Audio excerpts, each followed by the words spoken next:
Pues este día, en el podcast de La Lobera, Feminismo desde cero o Feminismo cotidiano, estamos nuevamente conectadas con todas y todos ustedes en cualquier parte de este país o del mundo. Realmente ni siquiera podemos saludar considerando que es mañana, tarde o noche. Pero aquí estamos.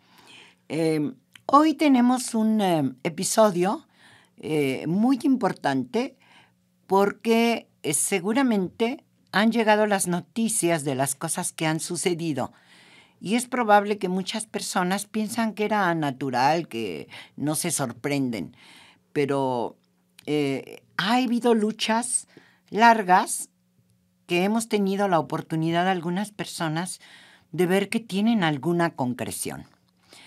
Hoy voy a platicar con una mujer que participó en uno de los dos grupos originales feministas de los años 70, en lo que se llamó el Movimiento Nacional de Mujeres, que era en castellano el mismo nombre que tenía un histórico grupo en los Estados Unidos que presidía Betty Friedan.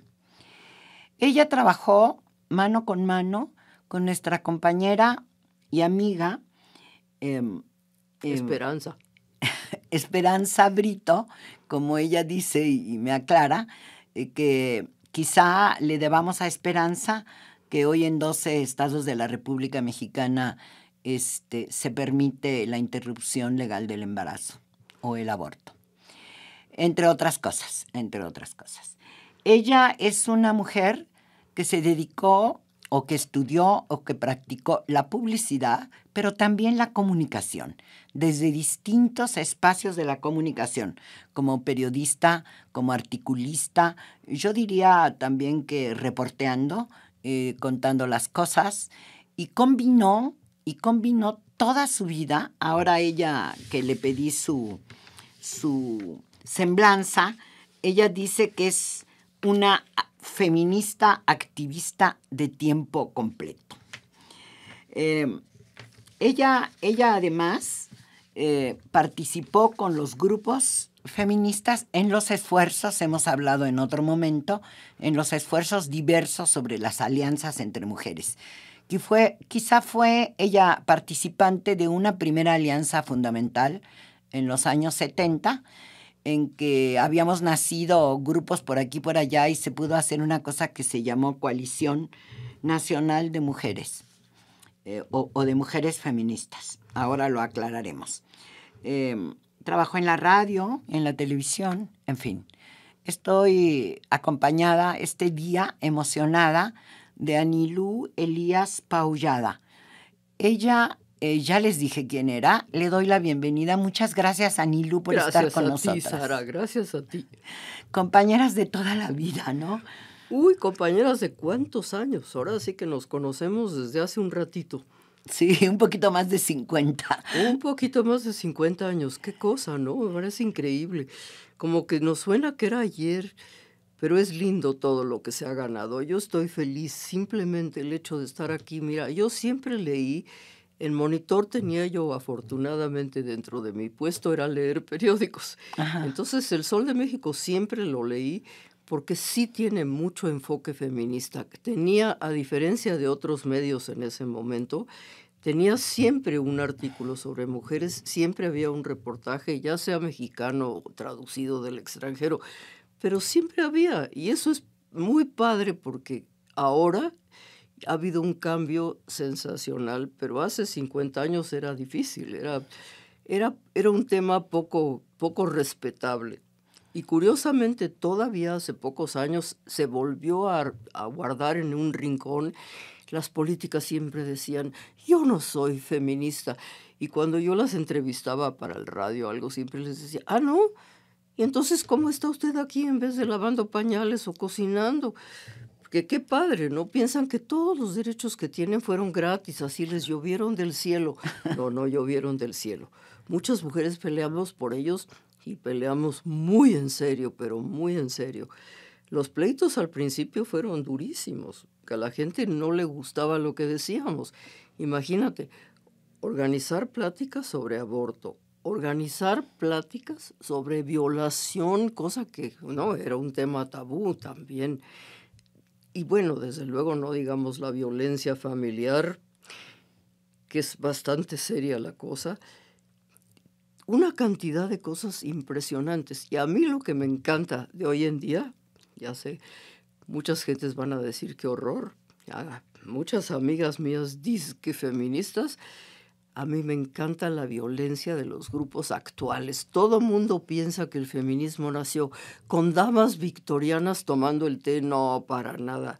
Las señoras victorianas quemaron casas, rompían aparadores con un bat, rompían vidrios, apedreaban policías. No eran unas ladies, eran unas señoronas. Sí, alguna vez en este espacio contaba yo que para conseguir el voto las inglesas, las señoras de la época de la reina Victoria, pues tuvieron que ir a poner una bomba en la casa del primer ministro. Pero queremos hablar contigo, queremos que nos cuentes, Anilú, cómo desde este lugar en que estás ahora, tú ves y nos cuentas cómo fue el principio de la demanda por el aborto. Tú estuviste desde el principio y estás ahora en este momento en que parece que hemos avanzado. Un poquito. Afortunadamente ya es legal, por lo pronto en el Distrito Federal desde 2007, un famoso 24 de mayo, quedó legalizado el aborto, y no solo legalizado, es gratuito en las instituciones oficiales, cosa que lo peleamos. En 1976 tuvimos lo que llamamos la primera jornada pro aborto libre y gratuito, y fue todo un día. Invitamos a los medios, cosa muy criticada por otros grupos, porque invitamos a Televisa y a Canal 13 y invitamos cualquier cantidad de medios que estaban así como proscritos. No se hablaba de ellos, como si no existieran. Y fue muy importante, pues nos dieron difusión, obviamente, mala, pero como dicen los gringos. ¿Y qué pasó ahí en esas jornadas? ¿Cómo nos las contarías? ¿Cómo fue este comienzo de negociación? Fue muy impresionante, porque la gente no se quiso ir a comer. Organizaron, el mismo público dijo, no, vamos a pedir unas pizzas o unas tortas o unos tacos, pero nos quedamos aquí. Fue fantástico. Tuvimos un sacerdote, tuvimos un médico del Seguro Social que dijo que le salía carísimo al Seguro Social atender a las mujeres que se provocaban abortos clandestinamente, que habría sido siempre mucho mejor que el aborto fuera legal y que se ocuparan las instituciones, lo cual pues era una bomba en esos tiempos. Impresionante. El sacerdote también, que estaba a favor, Tomás Gerardo Alaz, adorado, que ya murió, y que fue un defensor del aborto. Decía que así como se bendice a los ejércitos que van a matar a quien invadió su territorio, pues la mujer también tiene su territorio invadido y tiene todo el derecho de defenderse y de ir contra el producto. Entonces fue una tesis muy impresionante que a mucha gente pues le abrió los ojos en una forma muy importante.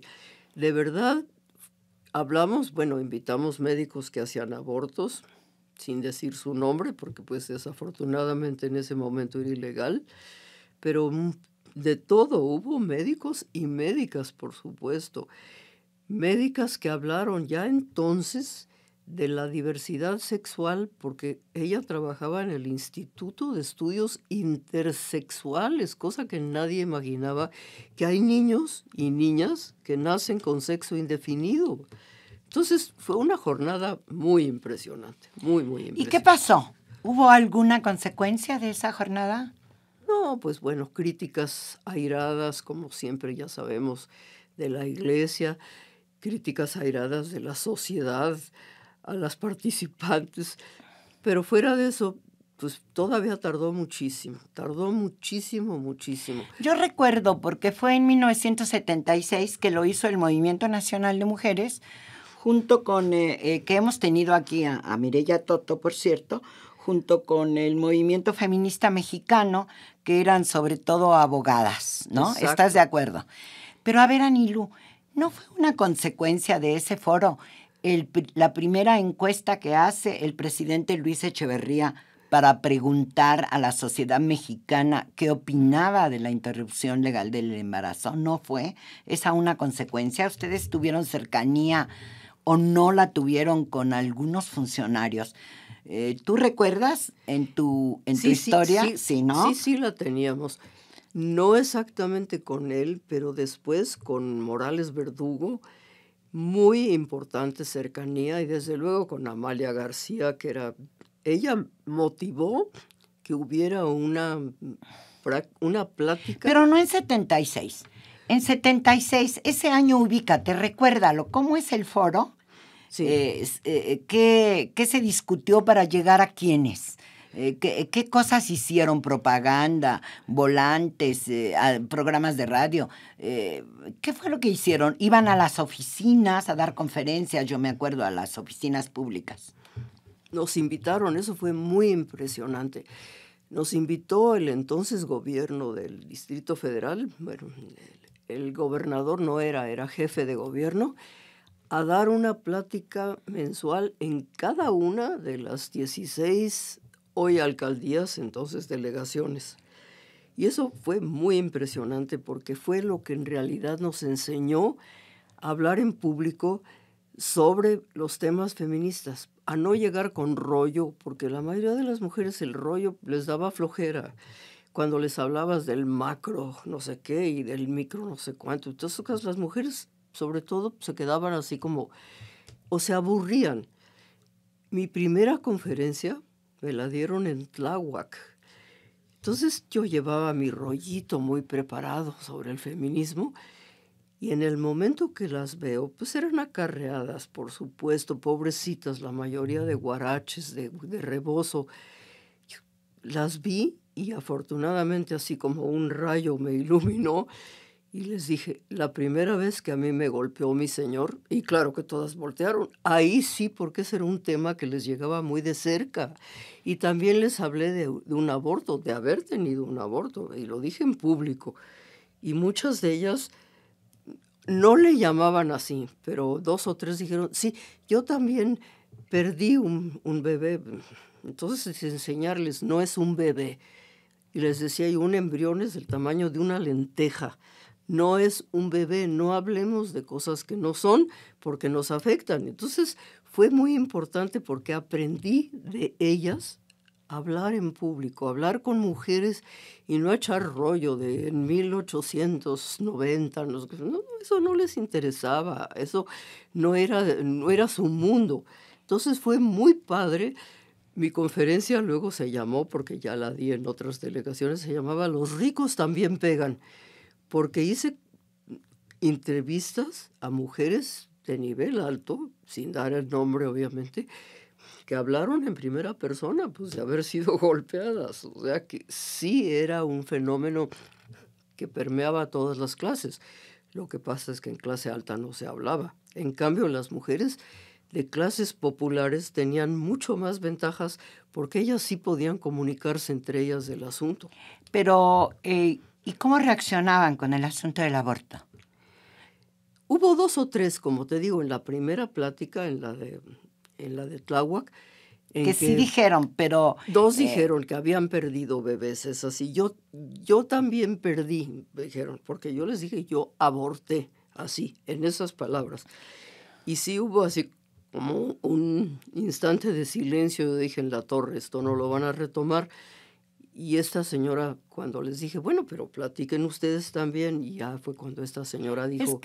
Es que en ese año había también otra cosa, que había nacido la revista FEM, y la revista FEM reportó un poco todas las propuestas, todos los análisis de por qué era necesario avanzar sobre el derecho de las mujeres a interrumpir su embarazo. Sí, también se inició en 1976 también. Exactamente. Ese fue un año muy, muy importante para ese tipo de cosas, ¿no?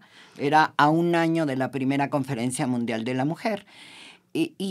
Pero ¿cómo discutía el difundir este asunto el Movimiento Nacional de Mujeres donde tú estabas? ¿Cómo lo discutíamos nosotras? Pues mira, hubo cosas muy impresionantes. Teníamos una compañera, Luz Helena Picos, Ajá. profundamente católica, Sí, yo me acuerdo de profundamente ella. religiosa, y personalmente no estaba a favor del aborto. Y sin embargo, luchó con nosotras y fue solidaria al 100%, en una forma muy impresionante, muy impresionante. ¿Quiénes formaban el movimiento? ¿Era qué? ¿Quiénes formaban el movimiento, el de ustedes? Bueno, Esperanza Brito de Martí y yo fuimos las fundadoras. Luego estuvo Adriana Brito, hija de Esperanza, Carmen Barajas, Luz Helena Picos, María Urquidi, déjame acordarme quiénes más, éramos como 10. Estaba Marta de la Lama. No, Marta de la Lama nunca formó parte que yo sepa de ningún movimiento. No me digas. Marta Lamas tenía Marta de la Lama. No, Marta de la Lama, mira, sí fue feminista, pero siempre ella era mucho más... No estaba con ustedes en el grupo. No. No, ok, estoy equivocada. Pero sí estaba a favor, o sea, sí nos ayudó. Bueno, fue asambleísta, pero fueron años después. Y luego también estaba, o no, la que escribía Isabel Custodio. Isabel Custodio entró un poquito después, pero sí estuvo en el movimiento. También estuvo en el Movimiento Nacional de Mujeres. Y luego hicieron la alianza con Mireya Toto, que era la de las abogadas. Exacto. Y finalmente con los dos grupos radicales. Claro, ¿no? Con Marta, con el grupo de Marta, con la que era Revuelta. Movimiento para la Liberación de la Mujer, y con nosotras, que éramos Mujeres en Acción Solidaria. Exacto. Que lo lideraba Antonieta Rascón. Sí, por supuesto. ¿Tú te acuerdas cómo se discutió poner la placa en el Monumento a la Madre, esa placa que va abajo? Esa famosa el placa. Monumento dice todavía, ¿no? Lo amó antes de conocerlo. La que nos amó antes de conocerlo. La que nos amó antes de conocerlos. Y la placa ustedes dice, qué pusieron? Porque su maternidad fue voluntaria. ¿Tú te acuerdas de eso? ¿Cómo decidieron poner la placa? ¿Ustedes? Eso sí fue una innovación o una propuesta de Movimiento Nacional de Mujeres. Exactamente. Y contamos con muchas para ir a ponerla. Incluso vinieron mujeres conocidas en los medios como Guadalupe Loaesa, como María Victoria Llamas, como, déjame ver quién más de medios.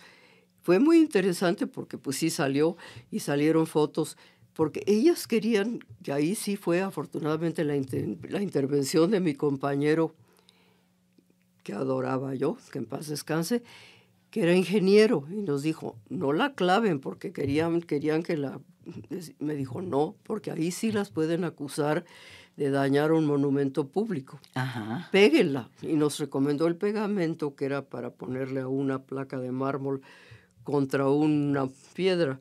Y él fue el que nos dio la idea y la pegamos. Y fue desde llegar y ponerle el pegamento y agarrarla con mucho cuidado para que quedara bien centrada. Todo eso y fue filmado. Eso fue muy, muy divertido, la verdad. Pero eso ya fue, ¿qué te diré? Muy hacia los 80. Sí, ya, cercano de los 80. Exacto. Pero cuando ustedes se plantearon la demanda, ¿de qué te acuerdas? ¿Había muchas mujeres que abortaban? ¿Cómo era la situación? Les era difícil. En un principio a muchas mujeres les era difícil porque todavía, como decía Edmundo Flores de CONACYT, que la mexicana es muy modosita. Si todavía teníamos resquicios de la educación propia de las señoritas decentes, entonces nos daba mucha risa, pero era una realidad. Entonces sí había muchas compañeras que todavía así como que les costaba trabajo, pero le entraron increíblemente. María Urquidi, por ejemplo, sí. Bueno, fue fascinante. ¿Quién era María Urquidi? ¿Cómo le podemos decir al auditorio quién era María Urquidi?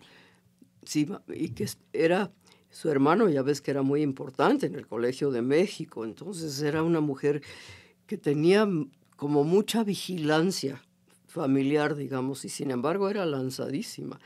Ella fue una de las primeras mujeres en recibir en México, porque solo era por suscripción, la revista Playgirl, que era como una respuesta al Playboy, o más al Playboy, a Penthouse y a esos, porque salían chavos encuerados. ¡Qué buena onda! Impresionante. Bueno, eso fue divertidísimo porque yo estaba casada. Y entonces imagínate que María, en vez de mandarme las revistas, porque le platiqué de una idea que yo tenía, me habían invitado en Monterrey a ir a dar una plática sobre feminismo, digo, sobre publicidad, nada de feminismo. Entonces yo dije, ajá, voy a aprovechar y les llevé como pósters de mujeres anunciando productos, ya sabes, en bikini y demás, pero les llevé unos pósters con hombres anunciando productos y hombres encuerados. Y bueno, se han de ver escandalizado. Casi se les cayó el epiplón, pero imagínate, me manda María el folder en vez de un sobre a mi casa con una tarjeta que decía, espero que encuentres lo que estás buscando. Y mi marido llegó antes que yo.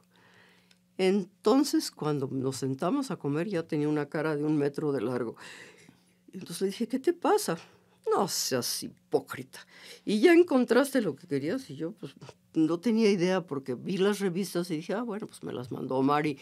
Yo ya sabía que estaba buscando. Y le dije, pues no sé de qué estás hablando. No te hagas. Bueno, estaba furibundo. O sea, se confundieron las fotos, pero tú las llevaste a Monterrey, ¿no? Se las mandé a unos amigos que hacían originales como de prensa para hacer un show card de este tamaño con un cuate encuerado y en sendo lugar un frasco de mermelada y decía, pruébala, te encantará. No, bueno, a los de Monterrey se les cayó así casi la corbata. O sea que lo que está contando Anilú es la capacidad de romper con una situación que parecía, después de la primera Conferencia Mundial de la Mujer, parecía empezar a estar estable, pero no lo era. Yo quiero preguntarte, Anilú, si recuerdas que buena parte de la campaña a favor de la interrupción legal del embarazo fueron los estudios de Ruiz Harrell, que no solamente es el primero que habla de las mujeres violadas y de que seguramente había solo una denuncia del 5%, sino que hizo un estudio sobre el tema de, hoy se diría, de la enorme cantidad de mujeres que eran abusadas y que resultaban embarazadas y que no había el mecanismo de ningún tipo para que pudieran interrumpir. ¿Eso les ayudó? ¿Qué argumentos usaron? ¿A quién leían para argumentar a favor del aborto ustedes? Mira, fue muy interesante que en Monitor nos dieron muy buen micrófono. Y yo aproveché una frase del procurador que decía que muy pocas mujeres resultaban embarazadas después de una violación y que además a las mujeres las violaban porque ellas provocaban. Entonces, afortunadamente, me grabaron lo que él dijo y entonces pedí permiso. Les dije, ¿me pueden dar permiso de réplica? Y entonces fui y le llevé estadísticas. Le dije, no muy pocas mujeres quedan embarazadas después de una violación, más de la mitad, y le llevé estadísticas que me dio este médico que trabajaba con nosotras. Y le dije, no es justo que no se llama Procuraduría de Justicia. Si la mujer no estaba embarazada antes, entonces procurarle justicia es que se le pueda provocar un aborto. Bueno, lo manejamos en tal forma que logramos que a una mujer embarazada, pese a su voluntad, porque el cuate entró a la casa, ella estaba sola y la violó, resultó embarazada, y les dijimos a la Procuraduría, queremos que se le procure un aborto en forma legal en el Hospital de la Mujer. Pero no solo queremos que la lleve una patrulla de la Procuraduría y que la regrese a su casa una patrulla de la Procuraduría. Bueno, ahí sí estaban de acuerdo en que se le procurara así como un poquito en secreto el aborto, pero que la llevara a la patrulla, ahí se atragantaron. Les dije, no, procuración es completa. Ella estaba en su casa, no se salió a la calle, ni llevaba minifalda, ni nada de eso. Entonces, apoyándonos en el famoso discurso del procurador, logramos todo eso y lo publicitamos en Monitor, por supuesto, que a esta no dimos el nombre, pero era menor de edad y que le habían procurado el aborto en el Hospital de la Mujer y que la habían llevado en una patrulla. Porque además, imagínate, en el hospital, a la hora que llega a que le practiquen un aborto, pues en el mismo hospital así, y por eso era la patrulla. Sí, habría que decirle a quien nos escucha que desde el año de 1931 en que se hizo el Código Penal, aparecía como un delito la violación a las mujeres y aparecía como una excepción, es decir, una mujer podía interrumpirse el embarazo si había sido violada y ese embarazo producto de la violación. A eso se refiere Anilú cuando dice, a esta señora le practican un aborto legal porque estaba previsto en la ley. No sé qué es lo más importante que se pueda decir del avance, pero reflexionar un poco de cómo se usan nuestros cuerpos. Como siempre nuestros cuerpos son una cosa expuesta no solamente a las necesidades del patriarcado, sino que se juega con él políticamente. ¿Tú qué piensas? Sí, era impresionante porque sí, de acuerdo a la ley de 1931, se podía practicar el aborto en caso de violación, pero primero había que probar la violación. Y todo eso era complicadísimo, porque había una cantidad de trámites impresionantes. Para cuando llegabas a probar la violación, pues ya la criatura tenía 1 año, ¿verdad? Era muy complicado ese asunto, muy complicado y muy difícil de lograr, porque realmente era una ley tramposa. Luego, imagínate, el aborto no era legal si el hijo era de tu marido, imagínate. Pero si no era de tu marido, entonces sí era un delito. Entonces había una cantidad de pequeños datos así tramposos que lo hacían muy difícil, muy, muy difícil, inaccesible prácticamente. Para ti en tu vida, ¿qué significa que avanzamos en ese tema? Estoy pensando en el acuerdo de la Suprema Corte de Justicia de no criminalizar a las mujeres y estoy pensando en los 12 estados de la República donde es legal. ¿Para ti qué significa como luchadora por esto, Anilú? Ahorita ya es en 5 estados. Ya no, es... 12. 12 ya estados. 12. Ayer era todavía, antier algo así, vamos en 5. Qué bueno, gracias. ¿Tú qué piensas? No, bueno, pienso que hemos avanzado con granitos de arena, porque para mucha gente dirá, hombre, empezaron a luchar hace 50 y pico de años y sienten que es un gran avance. Bueno, es un avance, que tengamos ya el aborto legal, que se reconozcan las diferencias de género. O sea, la perspectiva de género es un triunfo feminista impresionante. Que se reconozca que somos iguales en derechos, pero no iguales en biología, en muchas maneras de ser. O sea, de verdad el reconocernos como personas dueñas de su cuerpo, sujetas de derecho. Hablar de libertad, una mujer no podía hablar de libertad, era una palabra casi pornográfica en boca de una mujer. Libertad, inmediatamente te tachaban de libertina, no se podía. Derechos humanos para la mujer, por supuesto que inexistentes. Entonces sí hemos avanzado, y hemos avanzado en cosas muy impresionantes, en el hecho de que ahorita la mayoría de las mujeres reconoce o reconocería que es feminista y ya no dice, no, yo no soy feminista, ni las políticas se atreven hoy día a decir eso. Así que sí, creo que ha sido, pues si lo vemos desde un punto de vista humano, caray, un cambio tan radical de manera de pensar en 50 años, pues no es poca cosa.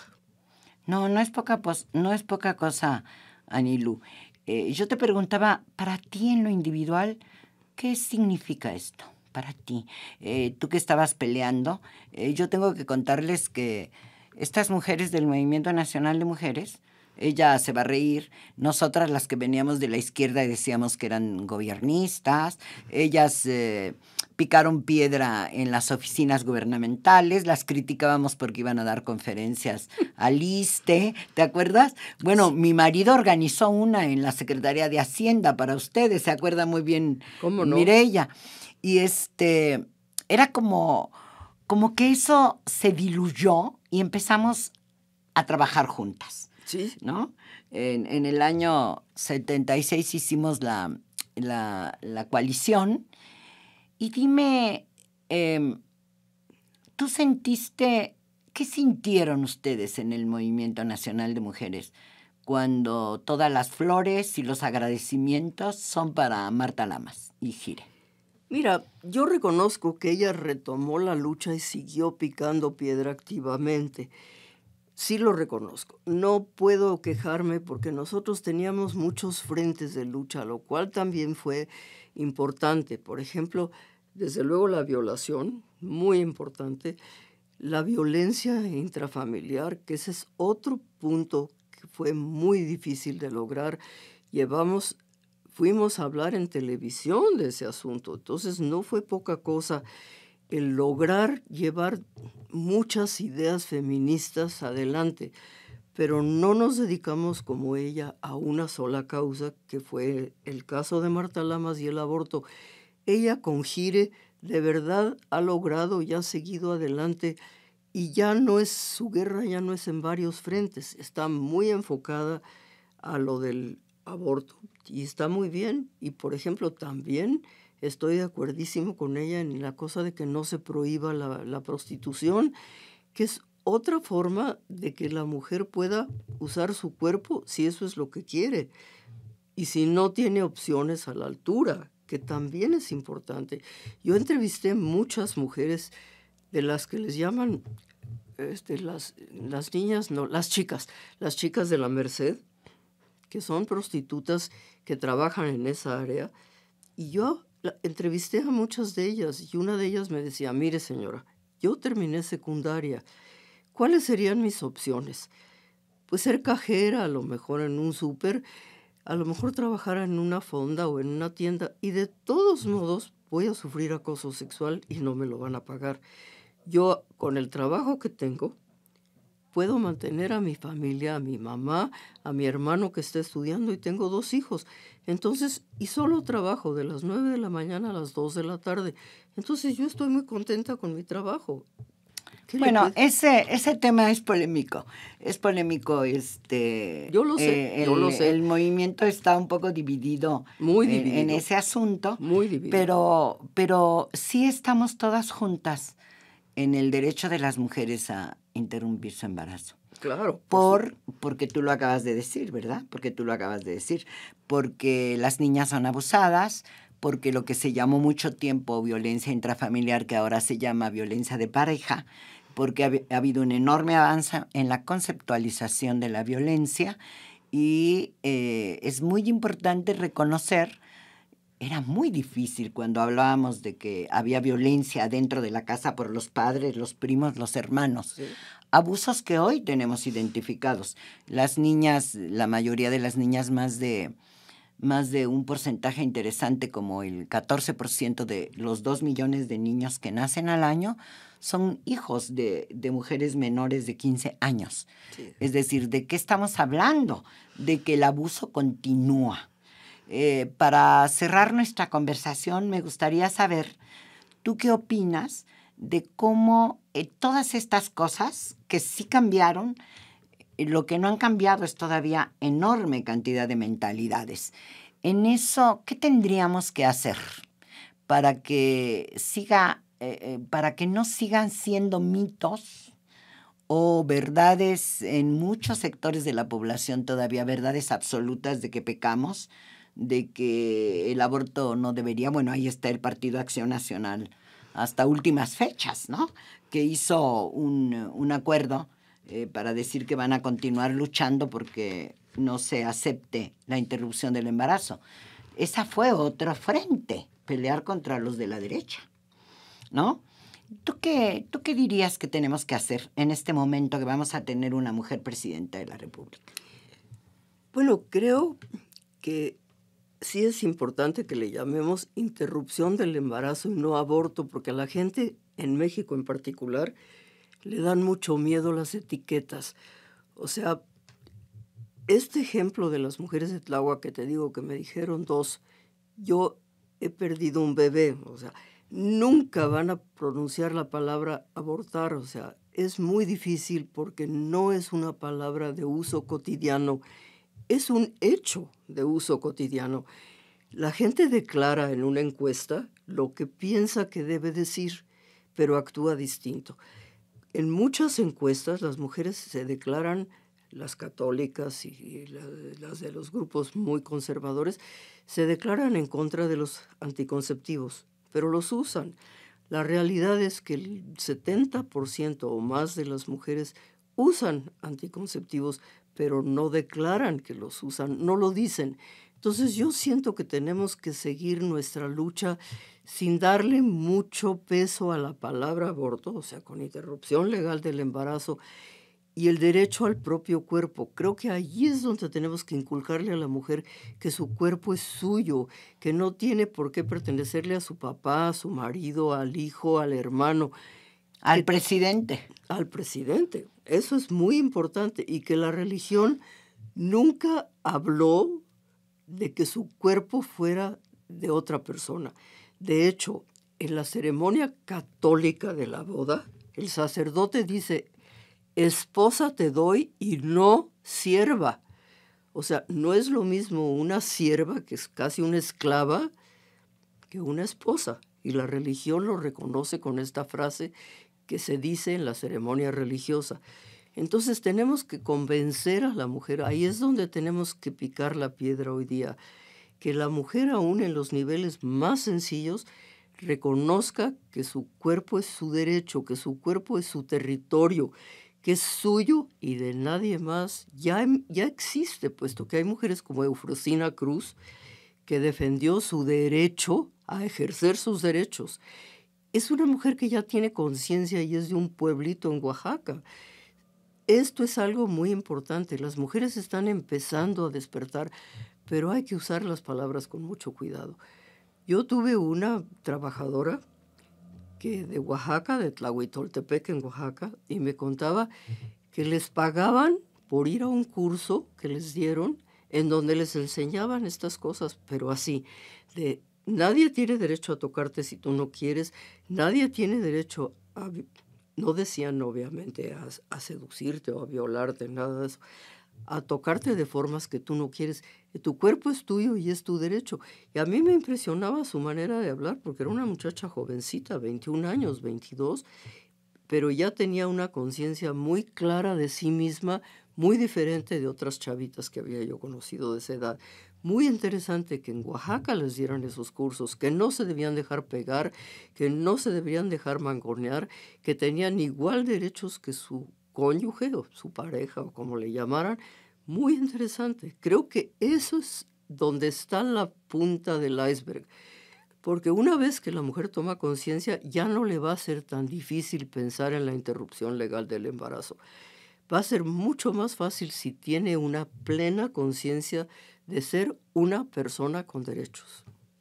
Muchas gracias, Anilú. Gracias a ti. Este espacio es también sistemáticamente para contarles que no hay nada nuevo bajo el sol, que hemos estado peleando por nuestros derechos hace algunos siglos y que todavía nos falta, y nos interesa mucho que usted, en el lugar donde esté, piense, reflexione, regrese a los otros episodios, adelante episodios, y escuche a estas mujeres mexicanas que han construido todo un bagaje, se dice agenda, a favor de la condición social de las mujeres. A propósito, para no usar feminismo, en verdad, condición social de las mujeres. Quiero agradecer, en primer lugar, a Natalia Castañeda Páez y a Hanani Araujo Santamaría en la producción del podcast de La Lobera. Y esta vez, encantada de que nos haya acompañado Tania Domínguez García en la filmación del podcast. Y, por supuesto, agradecer, reiterar a la Organización Editorial Mexicana que exista este lugar a donde se escuchan nuestras voces. Muchísimas gracias, nos escuchamos y nos vemos en la próxima.